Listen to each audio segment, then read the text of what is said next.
আমি নামাজ পড়ি এবং হস্তমৈথুনের ও বদভ্যাসে অভ্যস্ত। আমি চেষ্টা করি এমন এই জঘন্য পাপ থেকে নিজেকে বের করতে, কিন্তু যতবারই অপরাধ করি ততবার চেষ্টা করি এবং তওবা করি। শাইখ দয়া করে বলবেন আমি কি নিজেকে কিভাবে এই পাপ থেকে বিরত রাখতে পারবো? ভাই, এই বিষয়ে এর আগেও বারবার বিভিন্ন যুবকরা বলেছেন। আল্লাহি, আল্লাহর কসম, আমার খুব ভালো লাগে যখন আমার যুবক ভাইরা এই সমস্ত প্রশ্ন করেন, যে প্রশ্নের মাধ্যমে তিনি ভালো পথে আসার জন্য ছটফট করতে থাকেন। শয়তানের সাথে পারেন না, ইবলিস তাকে অন্যায়ের পথে, হারামের কাছে নিয়ে যায়। তিনি চান একটু আসার জন্য। আল্লাহ তাআলা আমার এই ভাইদেরকে সাহায্য করুন। আল্লাহ আমাদেরকে হারাম থেকে বের হয়ে আসার মতো ঈমানি শক্তি দান করুন।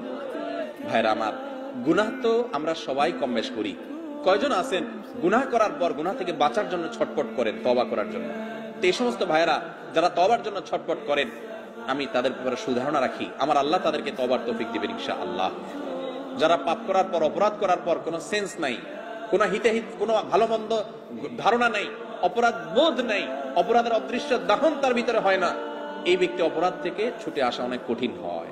অপরাধ করতে করতে অপরাধের ব্যাপারটাতে এতটা বেপরোয়া হয়ে যায়, তার কাছে অপরাধ দাইলবাত হয়ে যায়। এটা খুব ডেঞ্জারাস আলামত। তওবা নসিব হয় কম, চোখের পানি ফেলেন যে আল্লাহ, পাপ তো করি, তোমার কাছে দিলটা নরমও হয় না। আল্লাহ আমাদেরকে গুনাহ থেকে সরে আসার তৌফিক দান করুন। হস্তমৈথুনের এই গুনাহের সাথে আমাদের অনেক ভাইরা জড়িত, অনেক ভালো কাজ আছে, কিন্তু এখান থেকে বাঁচতে পারে না। ভাই, 1 নম্বর কথা হলো, মোবাইল থেকে সমস্ত খারাপ জিনিস ফরম্যাট করে ডিলিট করে দেন। যদি সৎসাহস না থাকে বা মনে হয় যে আবার মোবাইলে সেটা চলে আসবে, মোবাইলটা বিক্রি করে একটা বাটনওয়ালা মোবাইল নেন যেখানে কিছু থাকবে না। একটু কঠিন হবে, কিন্তু হিম্মত করে আল্লাহর জন্য ত্যাগ করেন না। একটু ত্যাগ করলে, প্রিয় মানুষের জন্য ত্যাগ করলে ভালো লাগে, আল্লাহর জন্য ত্যাগ করলে আপনার ভালো লাগে কাজ করবে।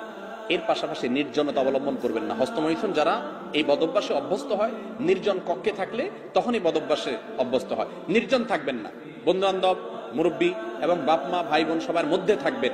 একাকিত্ব অবলম্বন করবেন না, কারণ একাকিত্ব হলে শয়তান এটা করায়। বেশি না, 2-4 মাস যদি একটু কষ্ট করে, স্ট্রাগল করে মোবাইল টোবাইল, ফেসবুক, ইউটিউব এগুলো থেকে সরে থাকতে পারেন, হারাম সম্পর্ক থেকে দূরে থাকতে পারেন। খারাপ জিনিস দেখলে মানুষ হস্তমৈথুনের দিকে বেশি যায়। যুবকরা খারাপ জিনিস যেন দেখতে না পারেন, সে রাস্তা বন্ধ করে ফেলেন। বেশি না, 1টা মাস এক্সারসাইজ করেন, ইনশাআল্লাহ বদভ্যাস দূর হয়ে যাবে। আর আল্লাহর কাছে দোয়াও করবেন, চোখের পানি ফেলবেন, মালিক আমি সরে আসতে চাই, তুমি সাহায্য করো। আল্লাহ তাআলা আমাদেরকে সেরকম হিম্মত এবং শক্তিশালী দান করেন।